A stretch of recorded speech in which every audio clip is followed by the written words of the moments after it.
And we're And live. live. Good morning, everyone. Good morning, Barbara, who's the only one who's in the audience so far today. Today, we're going to be working with air dry clays, and I have a couple brands, and Peg has a couple brands, and we've got all types of stuff out, and we're just going to be working with different ways to manipulate the clay for use in mixed media. And then next week, we will be finishing our projects because obviously air dry clay is not going to dry while we're on the show. So that's our plan for today. And what do you have over there, Peg? Yeah, good morning, everybody. Glad you're here. Yeah, I'm just cleaning my mat. I've got a glass mat out here because I'm going to be doing some cuts and I don't want to cut my regular cutting mat. And I have several kinds of clay I pulled out. What did I do with them? I have this Creole Do and Dry modeling material, which is an air dry. And the thing that I thought was funny is it says it's gluten free. So I don't know if they think you're going to eat it or what, but yeah, that's Creole. And You know, it's, it's some people, if they even touch gluten, like Bet's Golden, if she even touches gluten, she gets very, very ill. okay. Well, anyway, this is from Holland. This particular product is from Holland. And then one of the things that I like the best right now that's really economical is this Crayola Model Magic. It's soft, it's pliable, and works really well. So I think I'm going to work with those today. What are you working with, Shell? Oh, wait a minute. I got one more. I also have super elastic clay, which Elastic clay. is more expensive than the other stuff. This comes from Illinois, and I've had it for a long time, so I should probably use it. Okay, Shell, tell me what you got.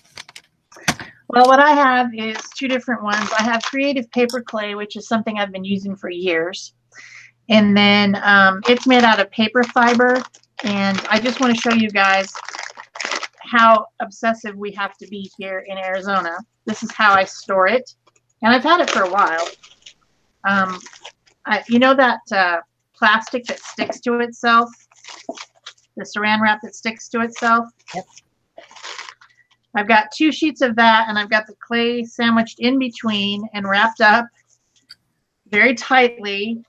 And then I put it inside a Ziploc and pushed all the air out of that and sealed that up. And then I just tuck it back inside its little package. So that's creative paper clay. It's supposed to be non-toxic. It's for sculpting, doll making, ornaments, jewelry, and much more. And I have done a lot of things with this before. Natural white. I think it comes in a couple different colors. You can mix it with paint and change the color, but I've never done that.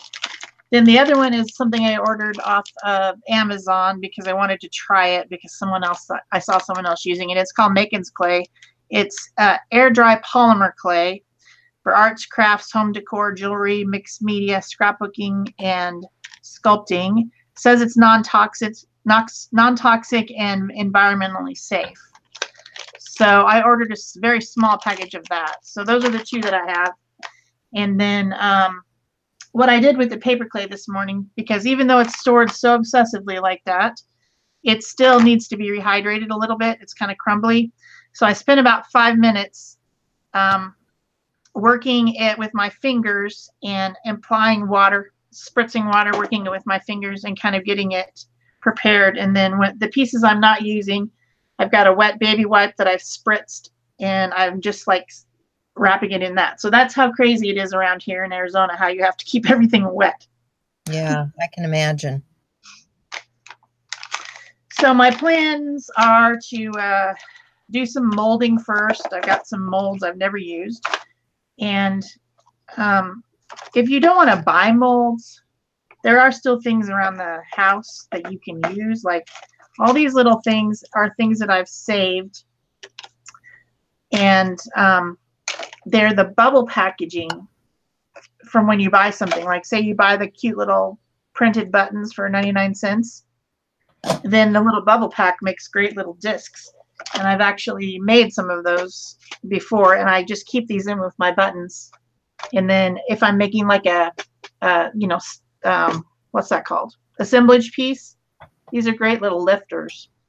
And there's some other little things that I've molded with paper clay. And this is a little example of what not to do, is to buy a mold that you don't know the size, because these things are nearly useless. It's so tiny. So tiny that they're just, yeah. But these other two I've never used, and they're fondant molds for cake making. But you can save all those, all these. I have all kinds of shapes. I have ovals, and these were, I don't know what was in these packages, but I just thought, oh, you know what? I could use that for molding something at some future point. So I saved them. There's like a little placard one. Cool. And then, of course, I have the standard stuff. I've got silicone sculpting tools and metal sculpting tools. I've got cutters. I've got a roller. I've got little pieces that you can cut things out with.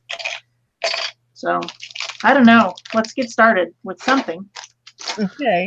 Like a plan. We've got a lot of people in the house that are joining us. I see Cheryl and Sue and Cindy have joined us. So good morning, guys. And yeah, I started a number of months ago doing some moldings. I have a whole collection of stuff on the shelf, which I keep a jar like this full of paper clay pieces that I've molded. And you can see that there's quite an assortment of stuff here. This little guy, which, with Halloween coming up, actually was a dollar store ice cube tray. And they work just fine for, molding and making things. So, look around you, look at those things that are available. And then also I have made a lot of my own stamps to do impressions. Where did I put those? Okay, so if you look at these are stamps that go into something and make an impression. But if you take a stamp like this and make an impression in some clay and let that dry, as this is, then I have a mold that I've made from my stamp so that I can get a raised impression by using this. So think about the things, the tools that you have already that you can make your own impression tools with. So yes, and out there in the universe, there is some stuff that's like to make your own silicone molds. It's like two-step stuff that you blend together, and then you can make a nice, clear silicone mold of anything. Well, and then the other thing is, if you have, like impression plates that you're using on your gel plate, think about using that onto your pieces of clay to make impressions. Just a lot of different things that you can do to, here's one where I took a stamp and I made an impression on the clay, and now I can press my clay into this. So yeah, I'm sure you have some things that are already available to you, so you don't have to go out and start buying things. You can just use the things that you have. Yeah, even all those things that you've saved for making impressions on your jelly plate that were just junk. But the molds that I have a number of different types of molds. I think these are things that I picked up either online or at a sale. These are Martha Stewart ones, and she had a whole bunch of them that were on sale at one time. So I picked up a lot of her designs, and they make nice designs. I mean, they're like this, where you make a nice design. And if you have something that's a little bit rough on the edge, you can just take a file or a tool. Sanding block. Yeah. And clean that up, and these are all paintable to whatever project you're working on. But these are from those types of molds, and you can see that these make great embellishments. Then I have a lot of face molds because I like to use faces. So these are things that I have molded, faces and feet and hands and things. Like if you're making, suppose you're making doll caricatures and you want some feet and hands or a face to go on them. These types of molds are great for that. And they're tiny. You know, you got to remember that these are really tiny, but if you're creating something like on a, suppose you're making a doll, you know, you may not necessarily want something really big. So I've got a couple of different sizes of hands, a couple different sizes of feet. So those are fun. And then, of course, the botanicals. You know, you got to have flowers and leaves. There's a cherub face. There's another face. More leaves. You know, so these are all things that will incorporate into those dimensional pieces that you want to create. These ornate pieces are, this is a Prima mold. And these are really nice if you want a center focal or something. More florals. But I mean, if you're creating, you know, a wall piece, these are great for those types of things. And then they're lightweight, you know, because it's not heavy clay or metal. So they're going to glue on real easily and you're going to have a lot of fun embellishments. So I'm just filling up my can with all of these pieces that have been molded. And what I like to do is I take my, you know, this is probably something you all have, is one of these little dusting bags. I take my dusting bag and I will dust my mold, just like if I were going to get rid of static cling on a stamp. I dust my mold so that it's going to release, so that the paper clay, once you do, you know, if you're doing something ornate like this, sometimes it's difficult to get things like that to release well.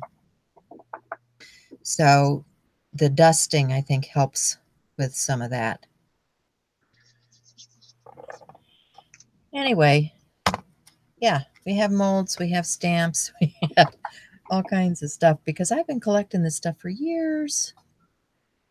We were talking about that this morning, and I was thinking, okay, I got that at Ben Franklin. How many years ago was that? So we should probably welcome everyone. We have Cheryl and Susie and Laura, and I already said Barbara, Sybil. Let's see, Cindy, Ruth, Vicky. Hello, everyone. Thanks for joining us. So what I'm doing over here is I'm actually doing the molding. The way that I like to do it is, since these are silicone molds, I don't bother putting anything inside of it. If I was going to put fondant or something in there, I might put an oil, but I'm just using these for clay. And I don't let my stuff dry in there. I just take it out just by bending the mold and laying it on a piece of cardboard for later. So these are the paper clay ones. I'm interested to see, because you know what, paper clay has a little bit of a texture to it, but it is sandable. So you could sand it down and make it real smooth on the edges if you wanted to. But I'm going to do all the flowers in paper clay, and then I'm going to do them in Makin's clay and see if it's got a smoother texture, because usually the polymer clays like Sculpting and Fimo are a lot more smooth finished. So let's see, which one haven't I done? Haven't done this one yet. So I just roll the clay in between my hands, make it into a smooth ball, and then just start in the center. And then it wants to come back on my fingers. Press it down, give it a really good press. And then if there's any excess, I just kind of pull it off like that with my fingers. And I can reuse that. I've got it here with my little wet paper towel so that it doesn't get dry on me, because everything does here, including my hands, which I put a couple coats of lotion on this morning to try to keep my hands. This stuff draws the moisture right out of your hands. It does. So see, simple and easy to make these. And those will will dry, and maybe I'll use them next week on my project, or maybe I'll do something else. But this is just kind of a play day for us, kind of a experimentation and getting something ready to complete, because we knew there was no possible way that these things could get dry in any way, shape, or form. Of course, Peg over there has like 3,000 of them already done, so she probably didn't need to go through this step. Well, I have had time, when I'm just sitting around waiting for something else to dry, where I will just, put stuff in a mold. And one of the reasons I leave some of this stuff in a mold is because sometimes when you pull it off, you distort the image. So sometimes I like to leave them in the mold just so that I don't distort them. But I mean, like Shell said, normally you can get a good lift off, but because this stuff is really soft, it tends to want to pull. And you can see what's happening here. It's pulling as I release it from the mold. So yeah, these are tiny ones, so I'm able to do it, but that's not going to work with that. And so that's why I leave a lot of this stuff just to dry, or at least partially dry in the mold. Now this stuff is kind of like marshmallows. It's great. You don't end up with the cracking that you get with some of those other clays, especially if you're doing a large piece, because some of the larger pieces, as they dry, tend to crack. And that can be a real nuisance when you spent the time and the money to create something. So I will, and then I also have these hard molds. Now these I want to release the clay from right away, just because it's a hard mold and I don't want that stuff setting up in there, so I have to dig it out. So I will take things out of molds like this, but yeah, most of them I'll just let sit for a while and dry.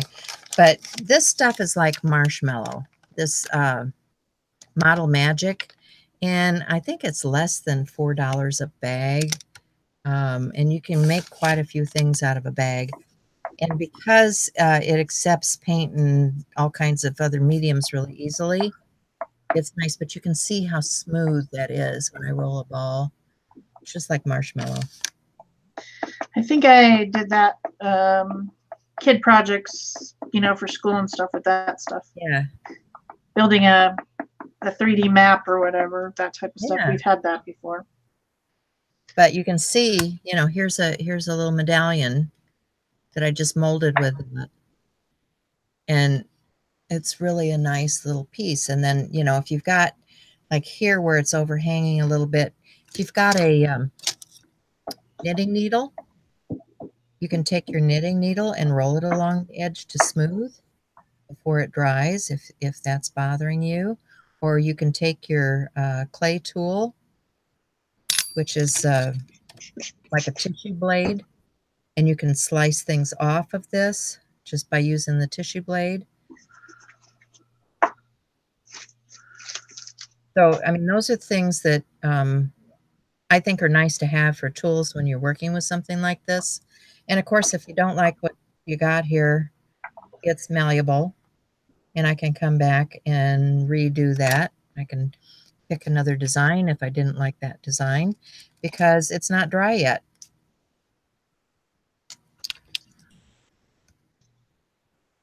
Hi, Laura. Good morning. Hi, Ela. Hi, everybody. So glad to see you here. Vicki, glad you could join us this morning.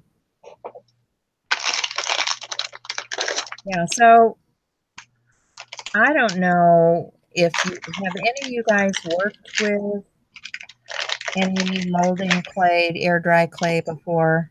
Tell us what your experience is. What do you like? What do you find difficult? Where do you get your supplies from?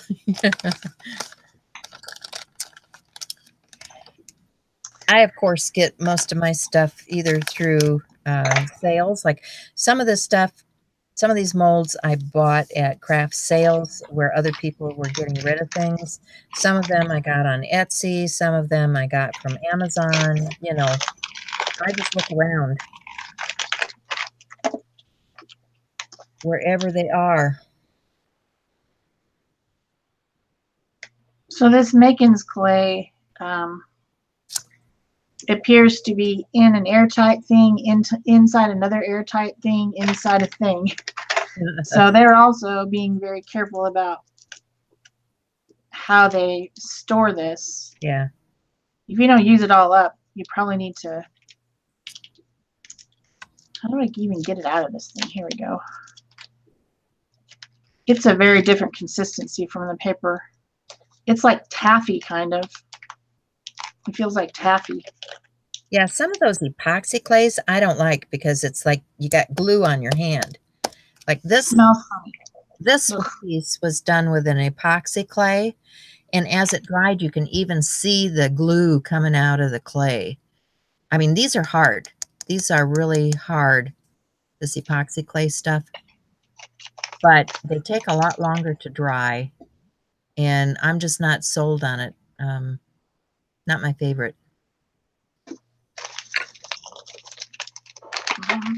Especially like this stuff works really easily.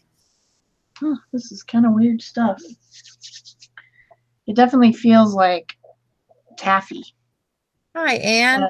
Good morning. The finish is very is going to be very much smoother than the paper clay. It's different. Do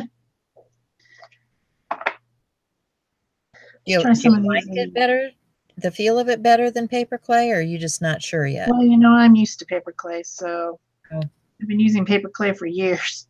Yeah, I used to use paper clay, but, you know, like I say, when I'm molding larger things, I have had some issues with how it dries. Yeah, it definitely has a different surface than these really ultra smooth ones. It also does not stay as elastic.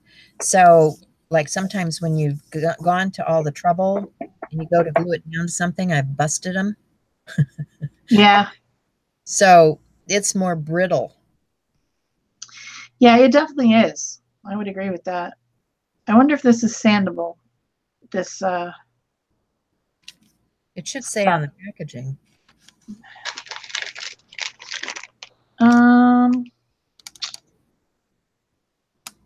No, it doesn't.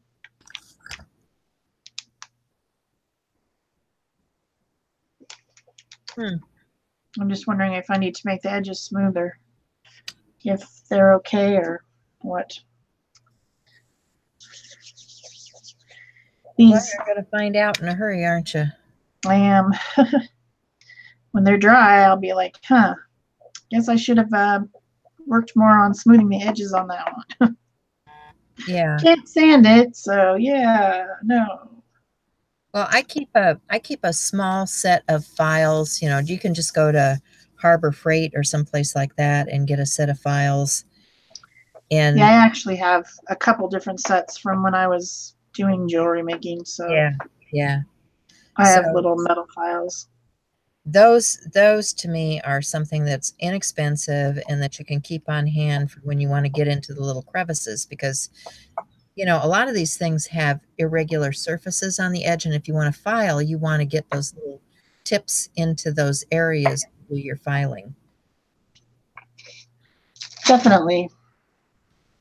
I should grab those and show them what they look like. I'll be right back. I think I have some right here, actually. I have these all different shapes of metal files. Mini metal files, I guess.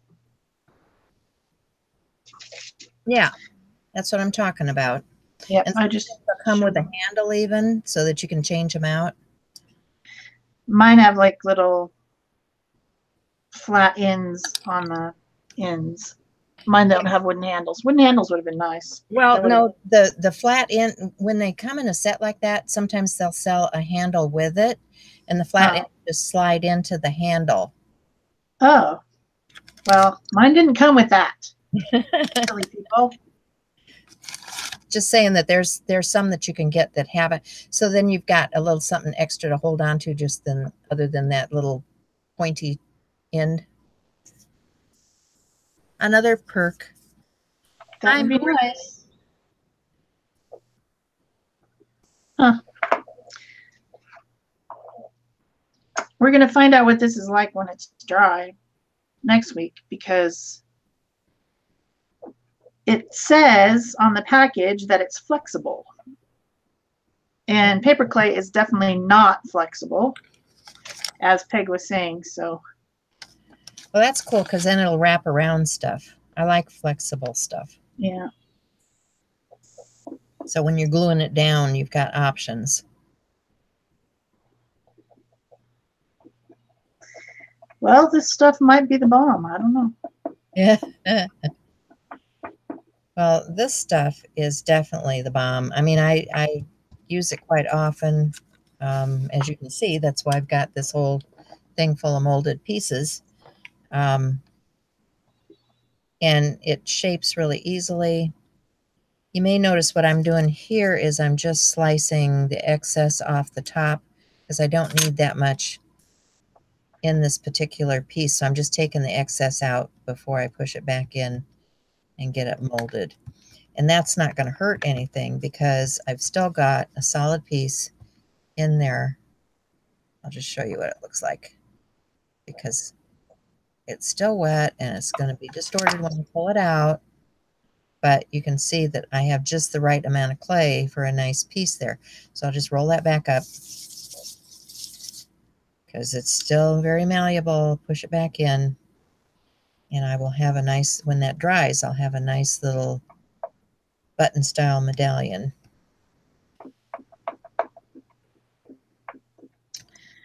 Okay, this is probably enough molding. We need to move on to something else. I just wanted to make some of these same flowers and see how they are different.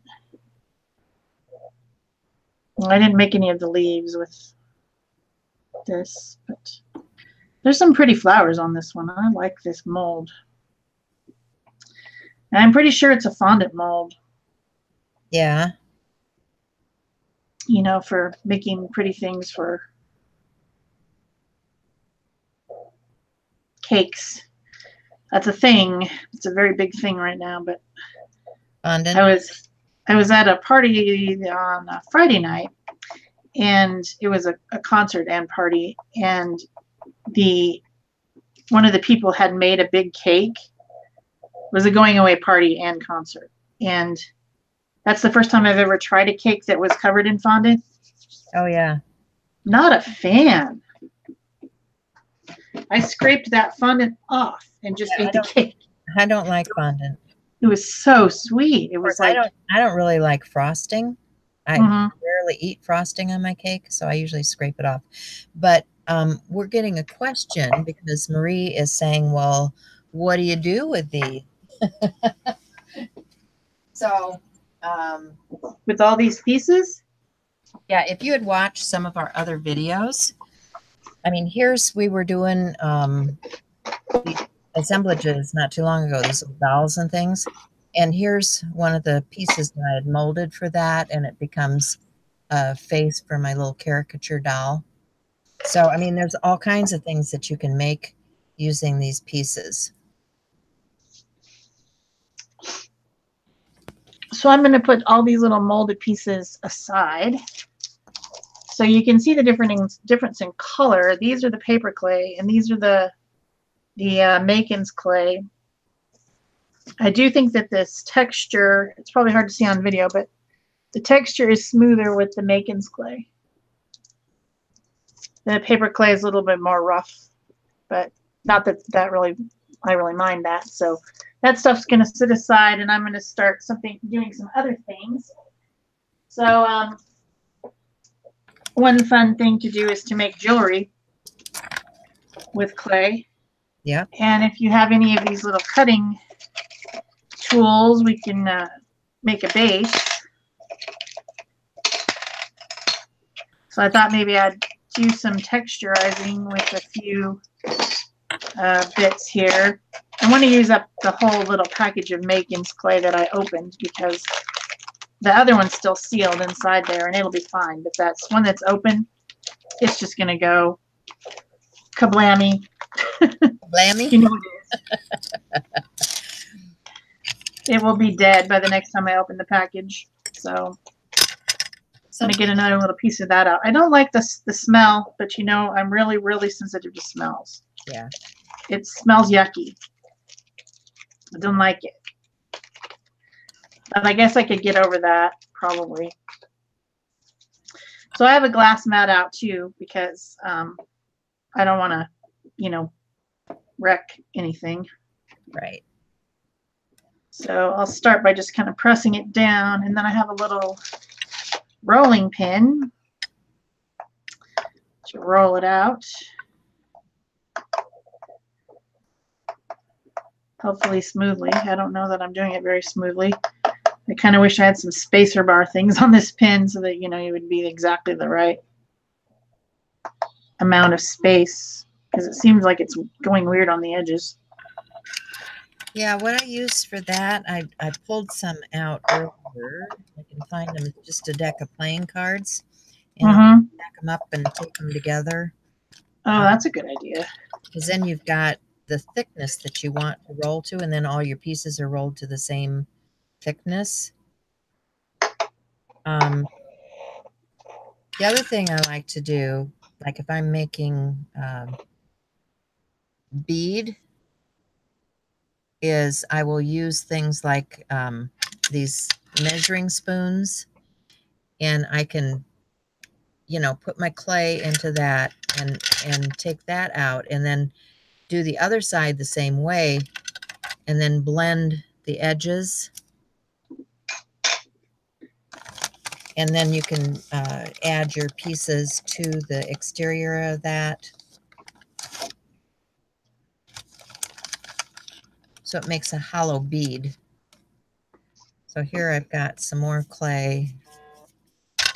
And I'm just going to take, this is a tablespoon, and I'm just pushing it in to my tablespoon with my thumb, making a hollow core. This then can come out of here, and you put these two pieces together and smooth your edge. You can take your tool and smooth your edges like so. And you can, because this is a soft clay, you can come back and drill into it later, you know, even after it's dry or partially dry. But now I have a hollow bead that I'm working with.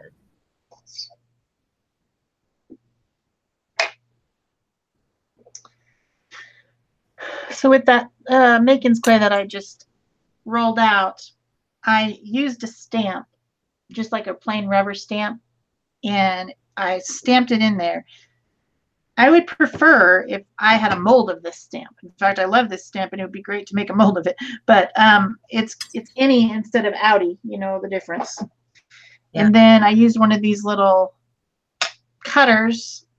These I think I got when I thought I was going to do polymer clay, but then the smell of polymer clay put me off, and I didn't want fumes. So these things are little tools from that, but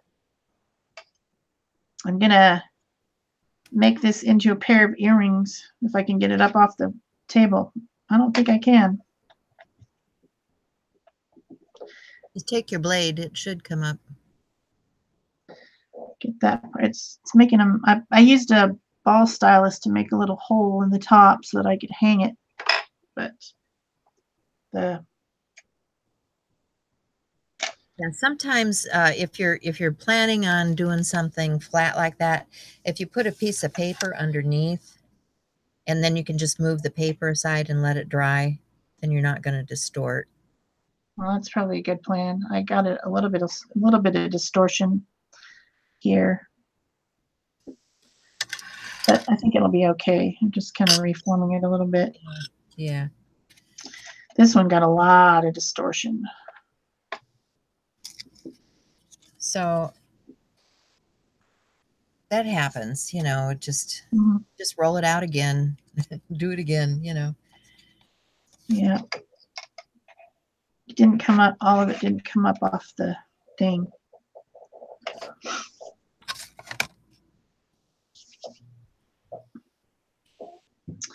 Yeah, little squares of deli paper would be good. because I know it'll come up off the deli paper. Yeah. In the future. Yeah. Hi, Becky. Good morning. Yeah, I have some cards here, and I need some tape. Here we go. I'm just going to take some painter's tape and tape those together so that they stay at the same height. I have 5 cards, and I'm just taping those together. And so these are going to become the piece that I roll from. And my roller is just an acrylic rod. And I've had it for years, so I can't really tell you where I got it from. I'll try to find some for you guys, but you know, some of these things like your knitting needle, your tissue blade, you know, the measuring spoons, that sort of thing. You know, just think about what you have around that you can use. I mean, some of you just have a regular straight edge razor, which would do the same thing as your tissue blade. And these things, you know, you can get these at the store real easily. So when I do this, do with my roller, here we go. This is my acrylic rolling pin. And I use acrylic because typically the clay doesn't stick to the acrylic. And I have little pieces of stuff to put down underneath craft mat.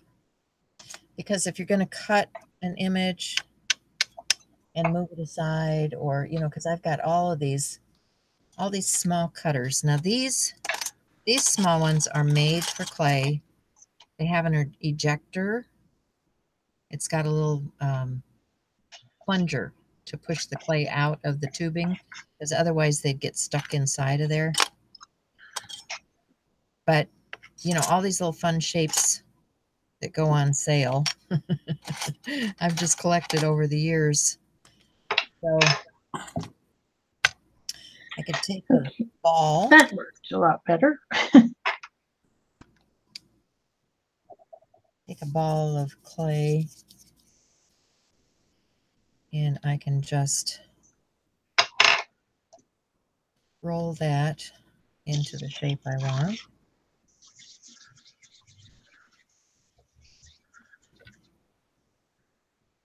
And the size I want. Actually, I'm going to turn it this way. Just like rolling pie crust, guys. Rolling pie crust. But now it's all a uniform thickness because I have my cards there.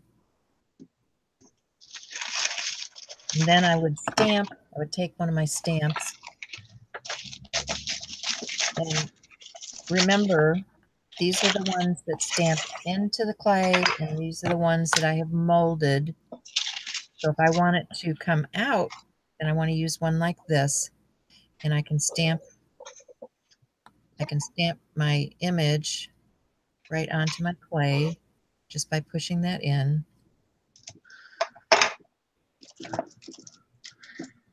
And then I can take my tissue blade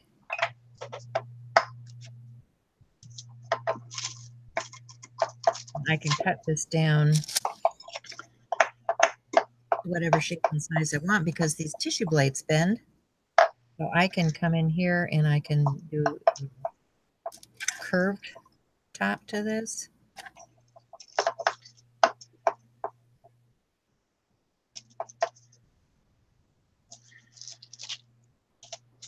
And just cut those off. Same thing with my sides.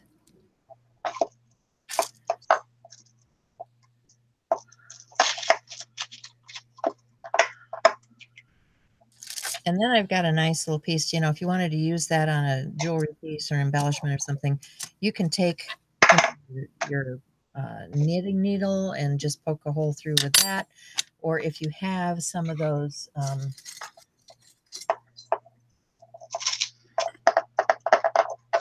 different cutting pieces like this. You can use one of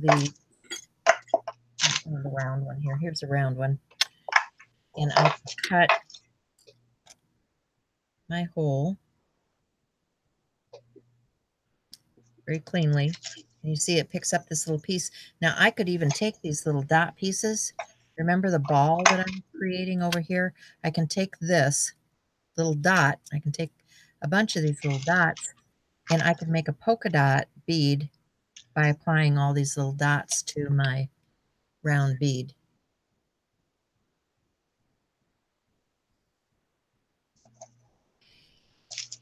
And there again, you know, if I wanted to drill a hole into my round bead, I can take my tool and poke a hole.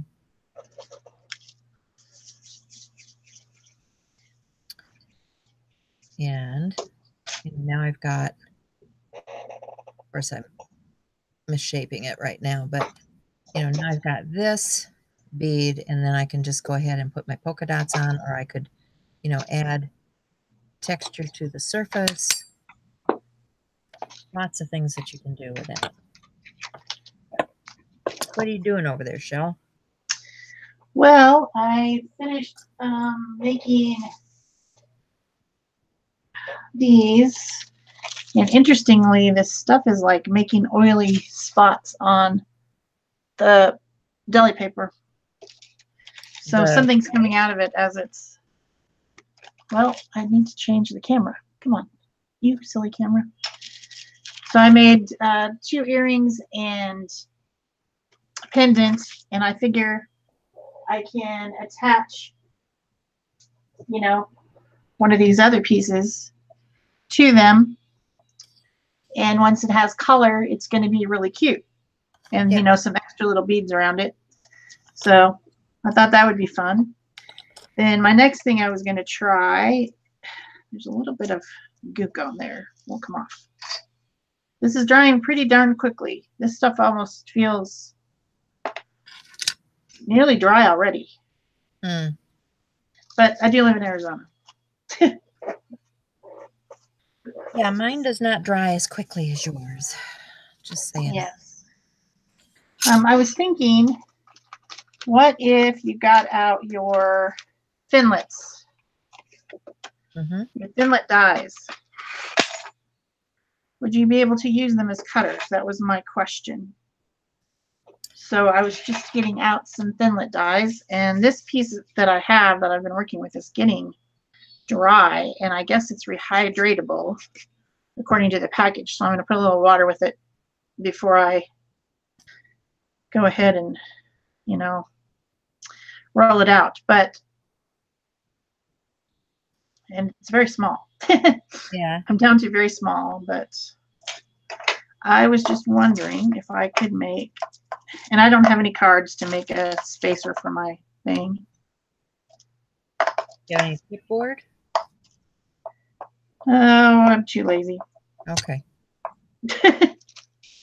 I'm just going to wing it. I do have chipboard somewhere over there in the world. But probably should get some. Well, I tend to roll off the edge, which is not good because you have things that are not the same size across. So that's why I like to use the spacer when I roll. Yeah, spacer is definitely the way to go. I'm not getting it. I can tell it's not perfectly flat. It was just an experiment, so. Yeah. But I just wanted to find out if these would cut. Or at least make a mark enough that you could cut it.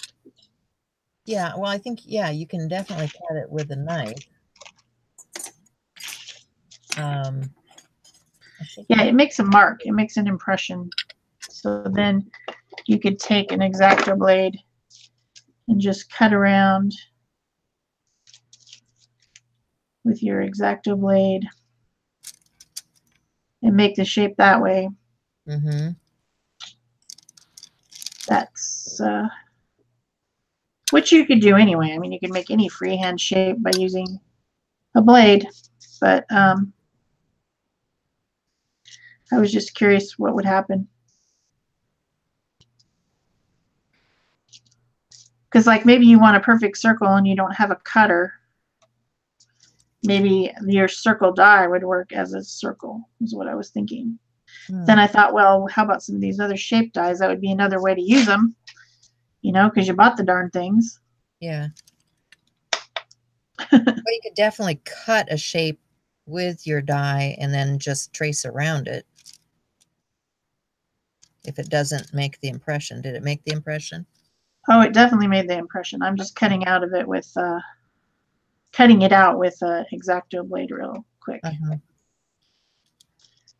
Yeah, and I'm just using these little, I don't know what you call these. These are probably like condiment cutters. You know, like if you're cutting butter or something like that. Condiment cutters. Never heard of that. Oh, haven't you done that? Made butter? Well, yeah, you used to make fancy butter, and then you would actually stamp into it with a die. I wonder if I have any of those stamps. I should show you what they look like. Yeah, because I guess I've seen fancy butter before, like shaped like flowers or something. Yeah. I just assumed it was a mold of some sort. Well, that's what these are. You know, fancy molds. You know, fancy cutters. I mean, these are just little cutters. You can cut your cheese and all that kind of stuff with these to make fancy little plates for hors d'oeuvres. But, you know, don't use your clay ones for your food. You know, I have some here for my food, and I have some down here for my clay usage. But, yeah. Well, my little cactus kind of worked. It's not perfect by any means, but we'll see what it looks like when it's dry. Okay, so that was my experiment with dyes. Enough an experiment of that.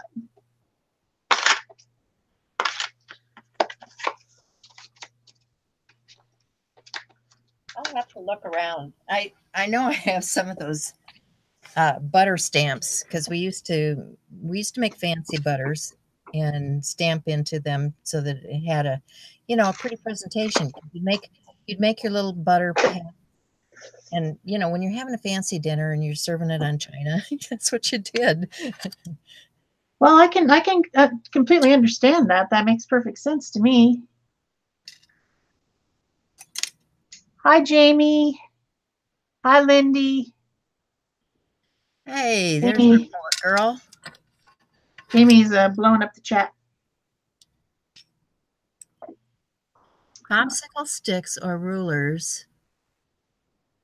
Yep, that's what I have, Jamie. I've got the cards stacked up. Oh, I probably had some popsicle sticks. That would have been good. Oh, well. Yeah, well, you definitely have sticks because I know we pull them. You have an absolutely perfect point right there. There's some sticks right over there, probably. Yeah. So we have to pull those sticks. But it's, you know, when you think about going out and buying all those fancy embellishments and what you spend on them. Oh, you should make your own. Yeah. Absolutely. It's crazy, crazy to spend all that money. And these are, you know, a couple hours making fun stuff. And you have your very own, not like anybody else that has in the store. Okay, so I should probably put some veins in that.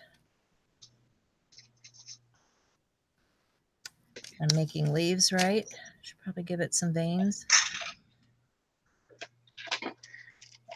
I think you should, yes. So then I was thinking, because I do that sometimes, what would happen if you used one of these things that I never use, and I have a ton of them, these embossing folders. Yeah, those would work. I have a ton of these things. I never use them, hardly ever. I thought this was the coolest thing since sliced bread, that I just had to have this, and then I never use it. So I think it would be fun to put a piece of rolled out clay inside there and see what happens. Because then you'll get the impression on both sides. Right. And if you don't have an embossing folder, you use your stamp that has texture. So one side of the embossing folder is an outie and one side is an innie. Yep. So I got the outie side there, which I prefer over the innie side.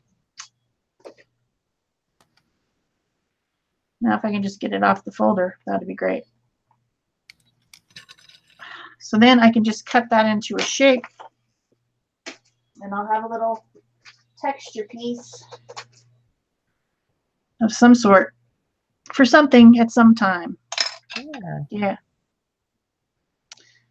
This will make it round. So I want to get that texture. Pokey tool is what would be better. Here we go. There.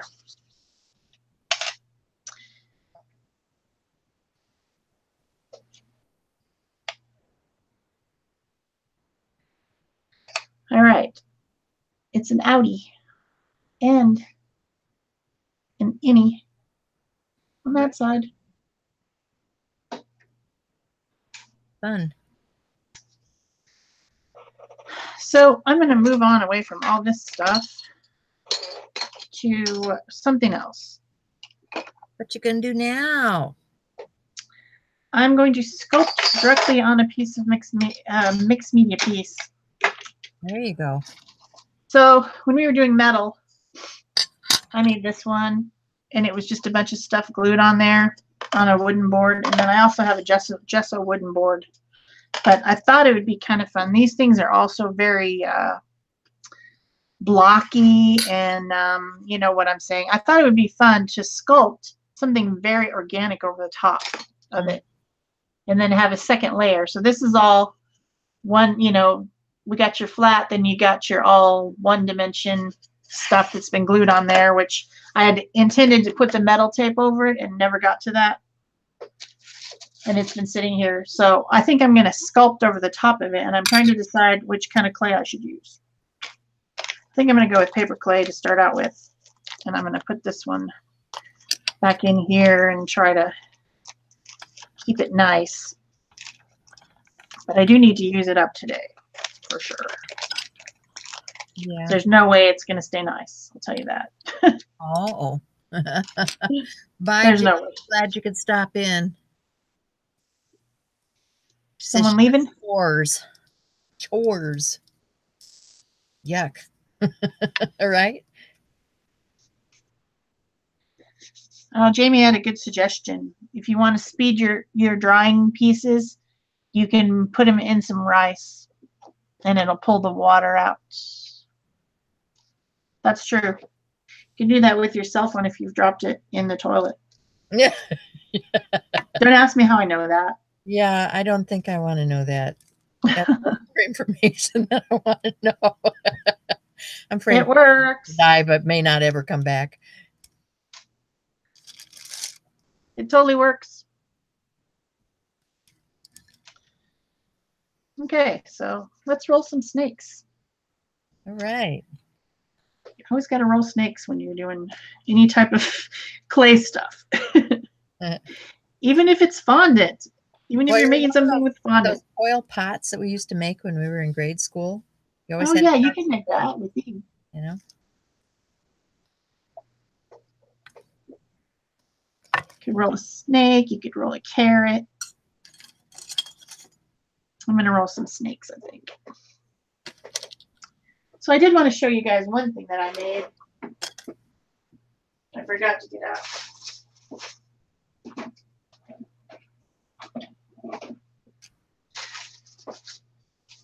This is paper clay.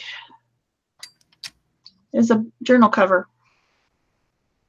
This is all done with paper clay that I just sculpted right onto the front of the journal, and then I glued little leaves on that are paper. So this definitely works. It does not come off. I know this for a fact.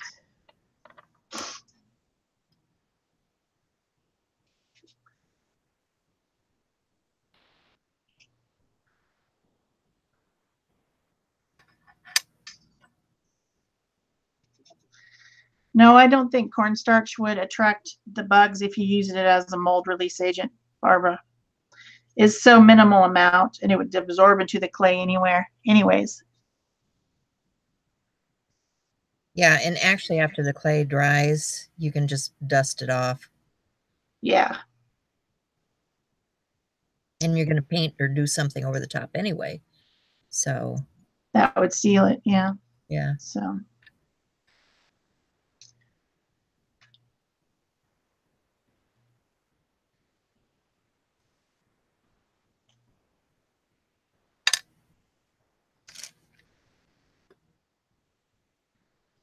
I'm going to sculpt some pieces on here, but then and let it dry. And if it doesn't stick, I can always just glue it back on.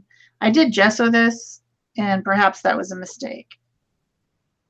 But if it's, it'll dry in shape or whatever. Yeah.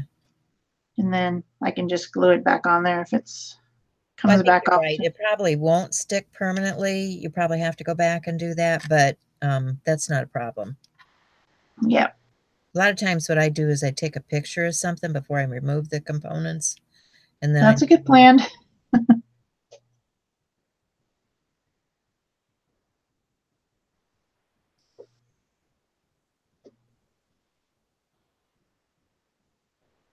When I put it on the journal cover was not treated at all.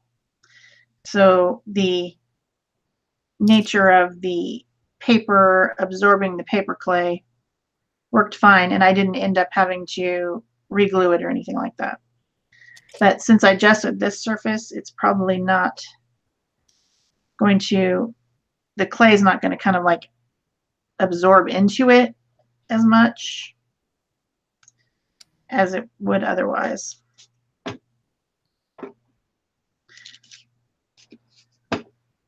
So one thing about paper clay, you can really give it a smooth finish if you just dip your finger into a little bit of water and just rub it.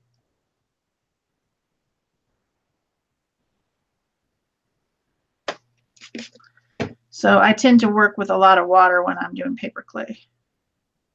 Hey, don't you come off there. See, it's not going to stick. It's definitely not going to. Yeah. Maybe I should do this on something else. I wanted to put something organic over the top of this, though. I thought it would look cool. I think it will. And then next week I can, decorate it, paint it, whatever. So I have some little silicone tip tools that I use on a lot of different things. They've got different tips on them. And they're good for this also because you can do texturizing and smoothing on the edges so that your piece appears to be actually attached and not just glued on.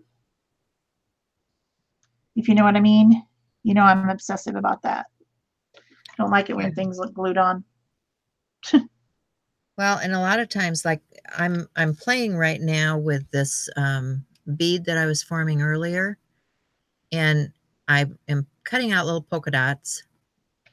But what I do to press them into the surface is I'm taking the end of my pokey tool and I'm just, making a little donut shape onto that so that my bead has, the two surfaces are coming in contact with one another.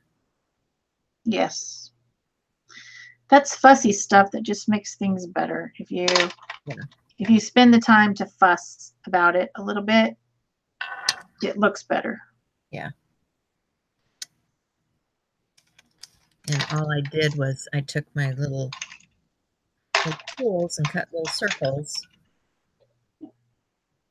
And these are what I'm applying to the surface of that bead then, are all these little circles to texturize my surface.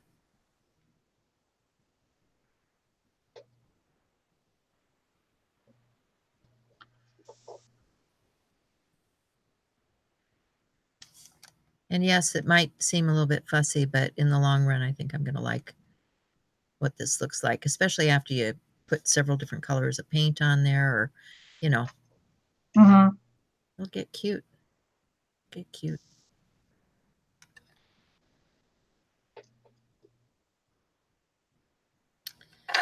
Need to cut through that better.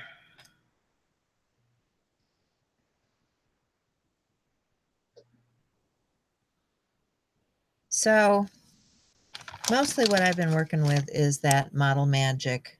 I should pull out some of that Creole and see what it does. But like I said, this stuff is super cheap. You can get it in all the craft stores. It stays pretty nice in the package. You can reuse what's in the package or air dry it. And that's one of the things I like about it. I think you can even get that at Walmart. Yeah, I'm pretty sure you can. Because I know we did some 3D map renderings with that stuff back when my kid was younger. Yeah. You know, making the mountains and the valleys and the da-da-da. Yeah, yeah. I say we. It was supposed to be he, but really, Well, you let's know, be realistic, people. kid. You end up helping them. Hi, Peggy. Need to make pumpkins. Yeah. Oh, pumpkins would have been a fun thing to sculpt. Pumpkins would Think about that. to do. Yeah. And actually, these So, little beads you could make into a pumpkin, and then you could have a pumpkin bead. so this is all like blended down to the sides with this little tool so that it doesn't look glued on as much as, I mean, stuck on as much as it was meant to be there. Yeah. And just by using these little silicone tools. So that's my first little vine. I'm going to make some vines. I got another snaky snake.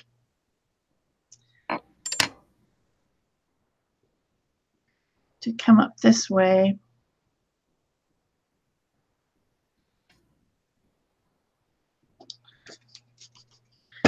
Using water with it. And this is the paper clay. I went back to the paper clay instead of the makins that I was using a second ago. So are you finding you like the paper clay better than the makins? I would say that they're equal. Okay. I wouldn't say that one's better than the other one. They're just different, and I'm used to the paper clay because I've been using it for years, so I went with that. But I'm gonna use up the rest of that Makin's clay that I opened, so I will be getting it back out.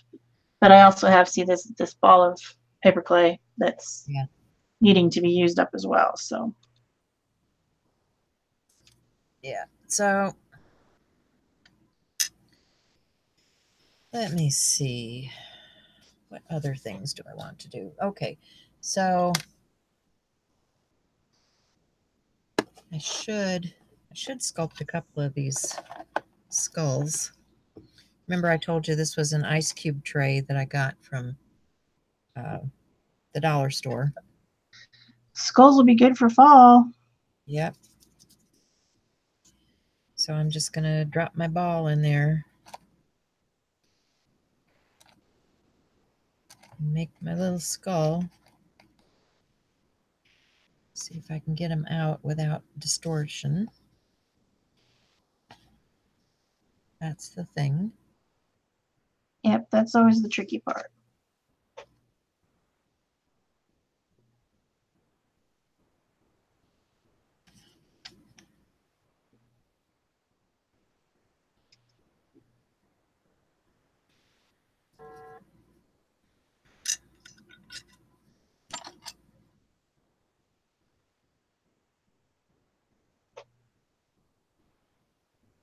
Yeah, it takes a little finessing to get it starting to come out of these because they're a little bit deeper mold than the silicone.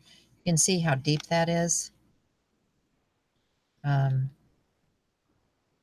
might need to leave that dry in there. Well, Pop them out later. I think I've done that before. I think I've left them to dry. But even the distorted face is kind of fun because he looks like a really creepy looking dude. That's definitely a Halloween face if ever I saw one.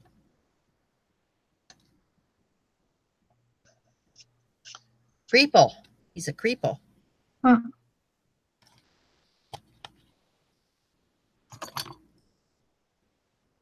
Okay, let's see what other things I have in here.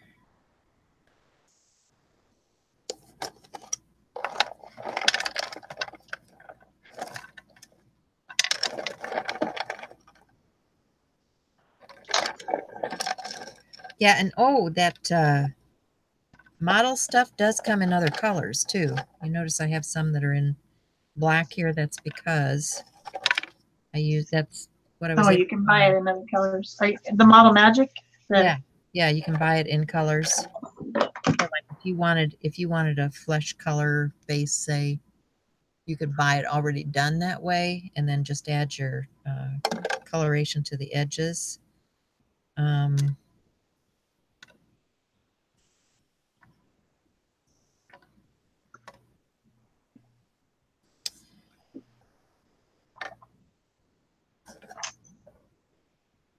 Yeah, so here's one that I did before. I think this stuff might even cut with scissors. I wonder.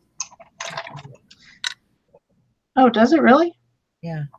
Oh, that's interesting. See, it crumbles a little bit, but like if you've got a piece on the back that you just want to trim and then come in with your sanding, you could trim it off pretty easily like that. Well, that's useful. Yeah. But then you still get this pretty ornate stuff. I was going to do something with those ornate pieces. I don't know what. Well, you had a plan. It just didn't come to fruition. Well, just like my plans.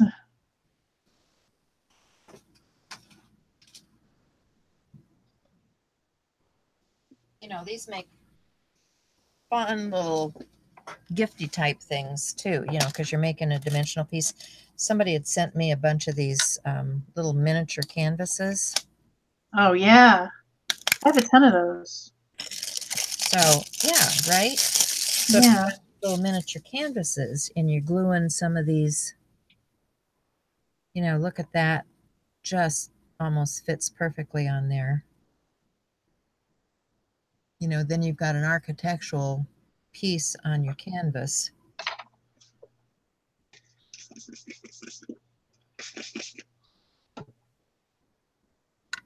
And you could add, you know, something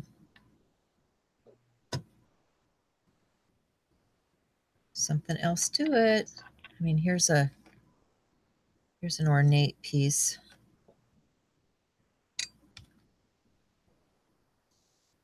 Really need to get my file out.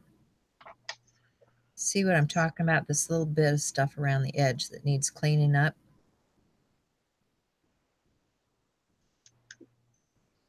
I mean, I probably won't get it glued down to a surface,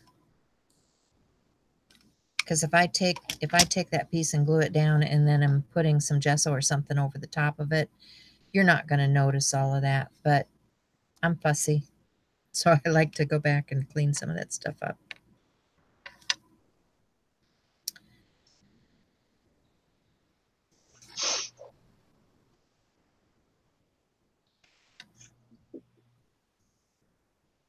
Or like if you're doing something like this would be really fun as a medallion on something.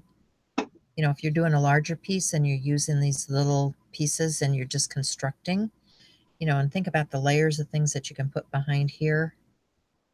And then these become components on another larger construction.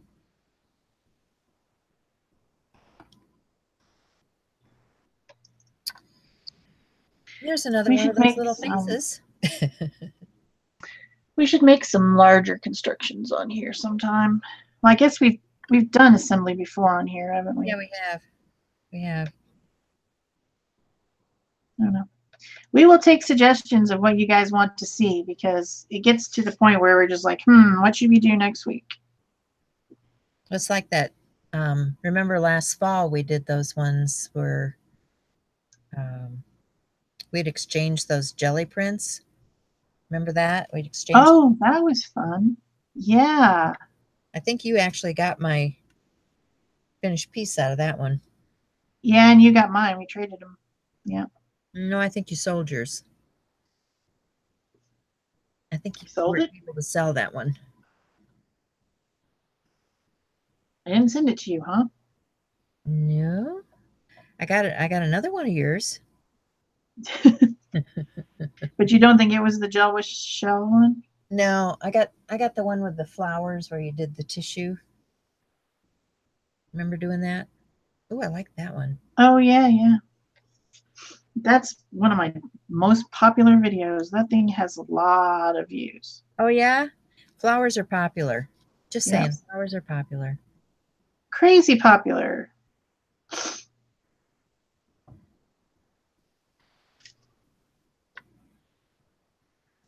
So what are you doing over there? Are you going to glue?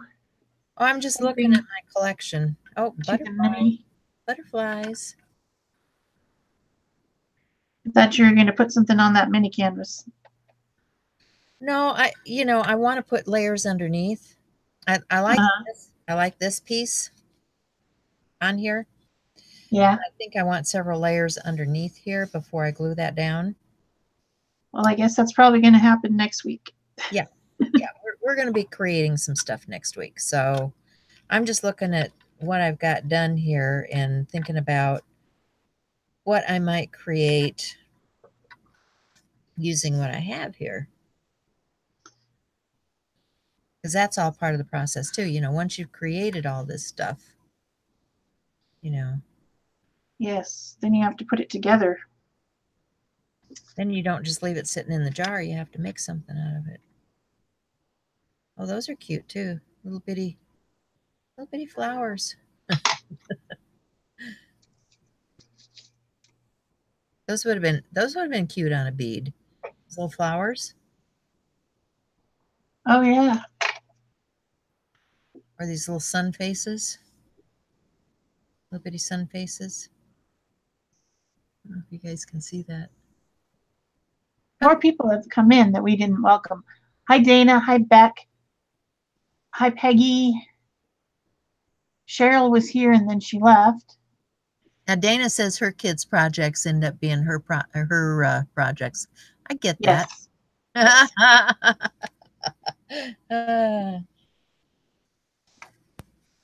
Oh. Okay, I guess I should look in this other jar because I have more stuff. Well, here's a piece that I had stamped into and painted. Here's one that's just texture. So, you can take something like this, and if you're doing an assemblage, then you can add other pieces to it. And, then these pieces become layered pieces. So that's fun. What else have I got in here? Oh, here's one that I did as a little shrine doll. I took a face and put it in another piece of clay. I guess I could show you how to do that. This is some other kind of clay. Okay, let me get that other clay out. That's what I need to do. Let's try that other clay for you guys and see how we like it. The Creole.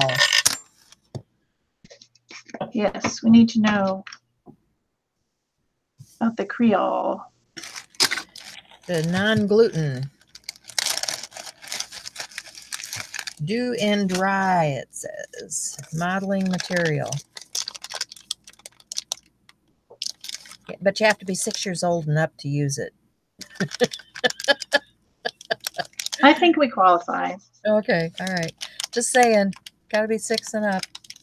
Okay, right away I can tell you that this stuff is much stiffer than the Model Magic. Can you loosen it up with water? Is it water-based? Well, I think it's just, you know, it needs to be warmed with your hands. It's like working with Oh, clay. You know how when you get a regular ball of clay, how you have to work it and knead it? I think this is kind of like that, where it wants to be worked and kneaded. But because it's a little bit stiffer, it might actually work in this skeleton mold a little bit better. I can see right away that it does not smooth out as easily as the Model Magic. So you're going to have to smooth the creases with your finger.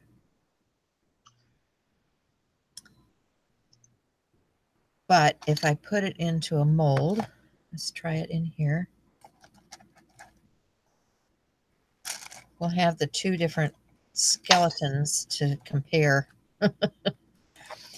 I think this one might pop out easier because the other one seems to be a little bit more marshmallowy. So let's see. Yeah, see, this one pops out really easily. So if you're molding bigger pieces, this might be better for that. uh-huh. Because but I can see the, you know, looks like the skull has some cracks and things in it. And so that worked pretty darn well with this versus what I have here. This was the one that I did with the Model Magic. They're different faces, but they're both fun.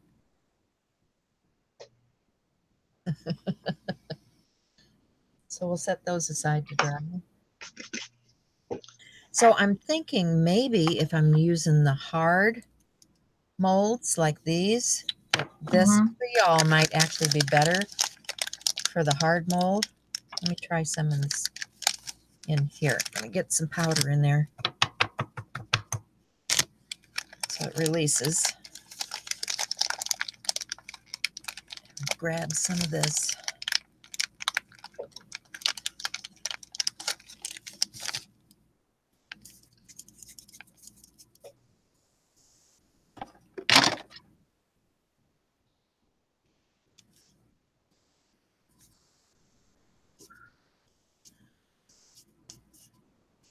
Laura says she loved to work on large canvases.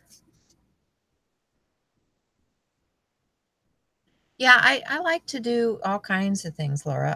You know me. I experiment a lot with all kinds of different things. So never met a craft I didn't like, right? Well, except sewing. I don't really like sewing, but I do it.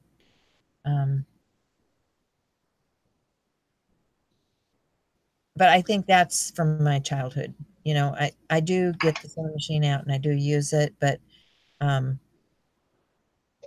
yeah, my mother and grandmother were pretty tough on me when it came to sewing and knitting and crocheting. You do not make mistakes. And I made mistakes, so I don't know about you guys, but I'm good at making mistakes. Mistakes are fun. Well, that's why this Model Magic works for me because I can just, oh, that didn't work. Well, I'll just roll it out again. Yep.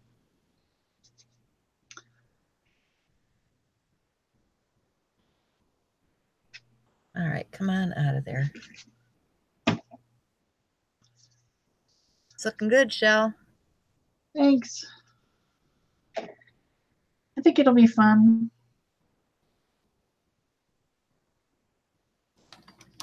Different. Bye, Peggy. Peggy Bradford. She says she's got to go. Bye-bye. I think we've only got about, I can't see the letters. I mean numbers. 20 minutes, maybe? We got about, yeah, 10, 11 minutes left. Oh.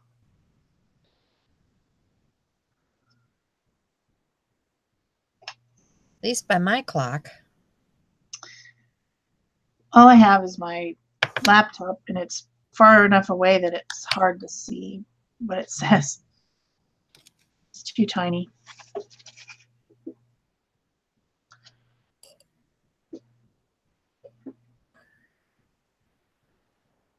So yeah, I think this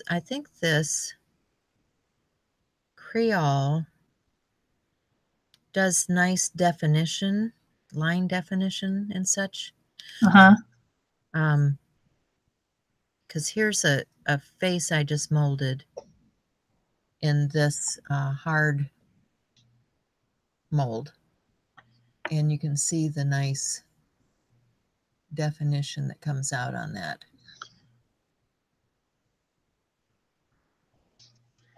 I have no face molds. I would like to own a face mold, but maybe someday.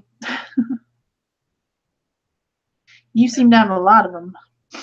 Well, I got this one at a secondhand store, in a secondhand craft store. Also, not something we have in Tucson, secondhand craft store. But yeah, I think that's a nice face. Yeah. So it's good for making smooth definition more than the cheaper stuff, which is probably why it's more expensive or something. yeah, because this stuff is still very wet and it's not going to pull out until it starts drying better. To have that good definition, you're going to want this stuff to dry in the mold. Yeah. And then paper clay, which is what I'm using, doesn't have good definition at all. And I don't think there's any such situation where it's perfect. Like that other stuff, the Sculpey, or not, the Macon's clay is a lot more smooth. Yeah. You can get the definition with it a lot better. So I think it really depends on what you're trying to mold as to what's going to be the best product to use. Because I can see applications for all of these things. Yes.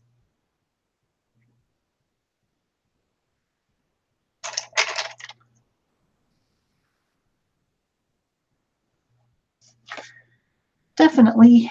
So this was allowed to dry in the mold, and you can see that it has really nice definition. And that's just the cheap stuff. That's just the Model Magic. Mm-hmm.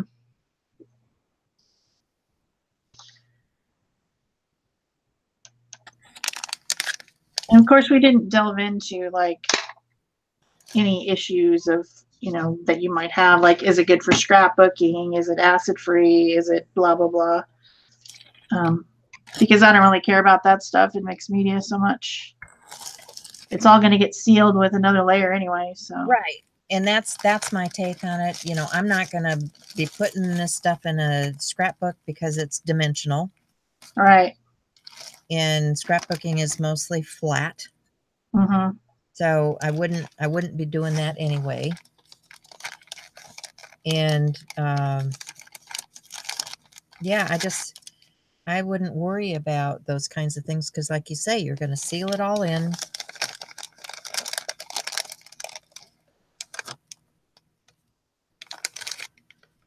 So I should use, I've got a bunch of stamps. What did I do with them?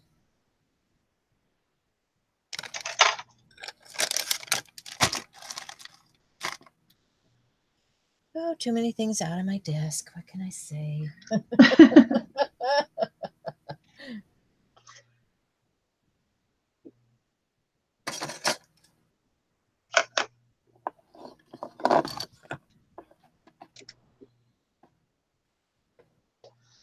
Marie, this started out as a wood panel, like this, a 6x6 wood panel. And then I glued a bunch of different pieces. Some of this is cardstock that's been die cut. This is a chipboard piece. These taller ones are chipboard. And then that has like a grommet in it that's metal. So there was a whole bunch of different types of textures on here, which I had made for the working with metal. And I was planning on putting the metal tape over it, but instead I'm just going to sculpt on top of it. And then next week we'll be adding, color and whatever else comes up next week to finish this. But I thought it would be cool to have something really organic sculpted over the top of it because it was also blocky, which I didn't really like anyway, the composition. which is probably why I never finished it. So yeah, wood, chipboard, and then it's all been gessoed. So that's why it's all one color. Had I realized this is what I was going to do, I might not have gessoed it, but that's where we're going with this. Great idea. I think it's going to be fun. I don't know exactly how it's going to turn out, but we'll see. One thing I do like about paper clay is I can continue to hydrate it with little spritzes of water. You know, I need to do that. I can't just work with something and then not keep it hydrated. So any air dry clay I need, or any type of clay I need to use, needs to be able to be rehydrated in my environment.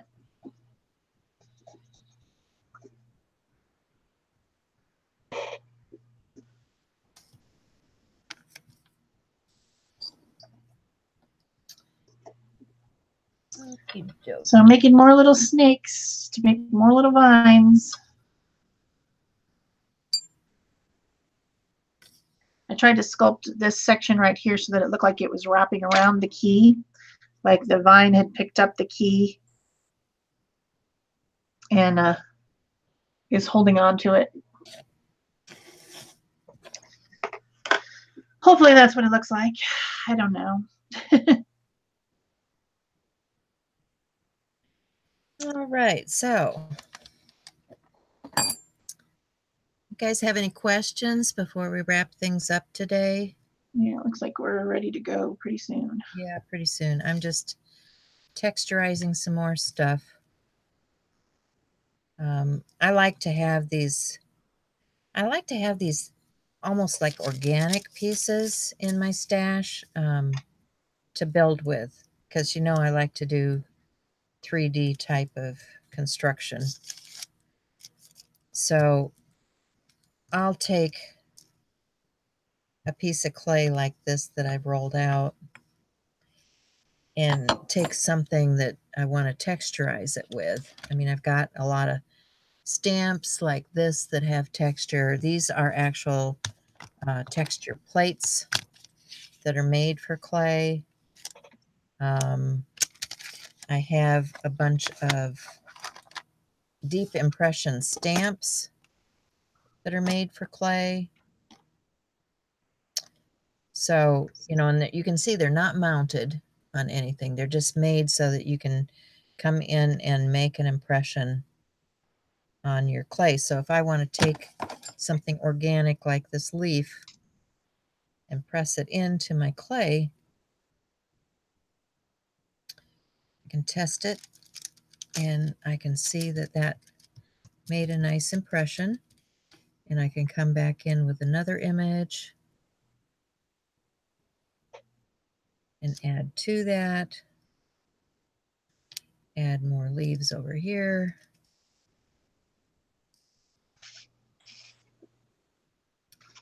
And it just, you know, becomes something organic then that I can use as a background piece like this when you colorize it. You can cut your shapes out and add your faces to them, little shrine type pieces. Here's one where I did a deep texture. So these are all components that you can use in your art.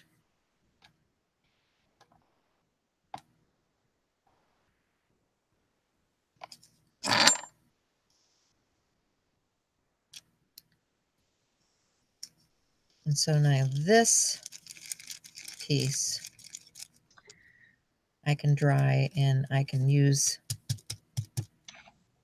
this, I can paint it up and it will become something that I can mount onto a larger piece. So all you guys in the audience, for your homework, you should go get some inexpensive clay and make something and let it dry, and then we'll all work on them next week together. Yeah. That would be fun.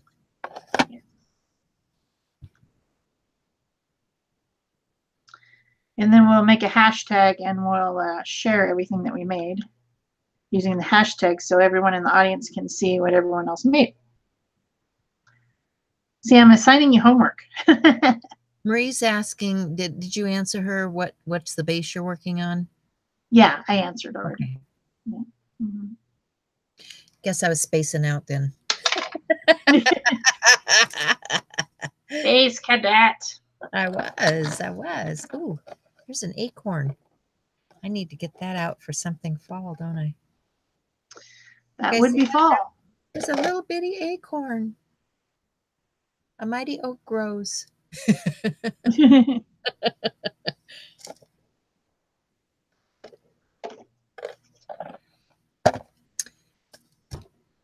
Well, I guess I'm not seeing a bunch of questions or anything. They're saying, Beck says, sounds like a plan. So looks like some people plan to play along with us next week, which would be That's awesome. And I'm looking forward to that because, you know, me, I always like anything that's 3D construction. So, and, you know, it doesn't necessarily have to be a canvas or anything like that. Think about, you know, this would be fun dimensional stuff on the front of a journal. I've done some of that kind of stuff before too. Yeah. What if I have one of those?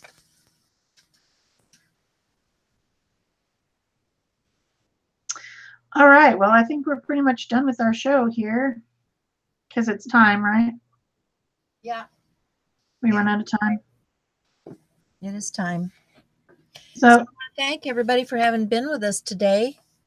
Appreciate you guys. Yes, and I hope that you all do the homework and make something with clay, and then we'll finish them next week, and everyone can share with their hashtag. Yeah.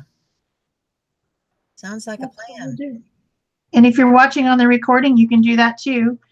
And hashtags live forever. So even if it's a year from now and you watch this recording, you can still do it and still share with a hashtag on any social media because those things don't go away.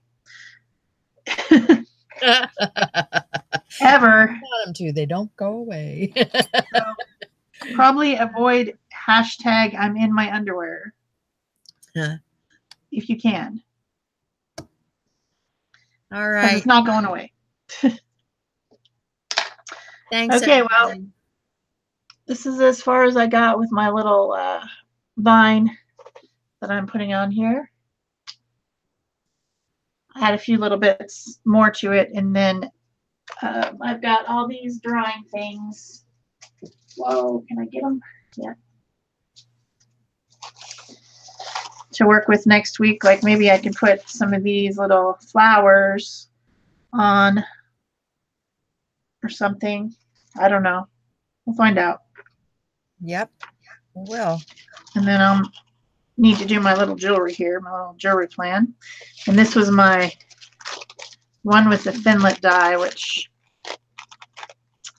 kind of got distorted a bit weird. So that one might need to be trimmed. So that's what I got done today. I hope you guys had fun, and we'll see you next week. Looking forward to it. Looking forward to seeing what you guys are doing. So thanks again for stopping in. Remember to like, share, and comment. And, you know, let us know you've been here even if you weren't with us live. Okay? Yes. Bye for now. All right. Bye-bye.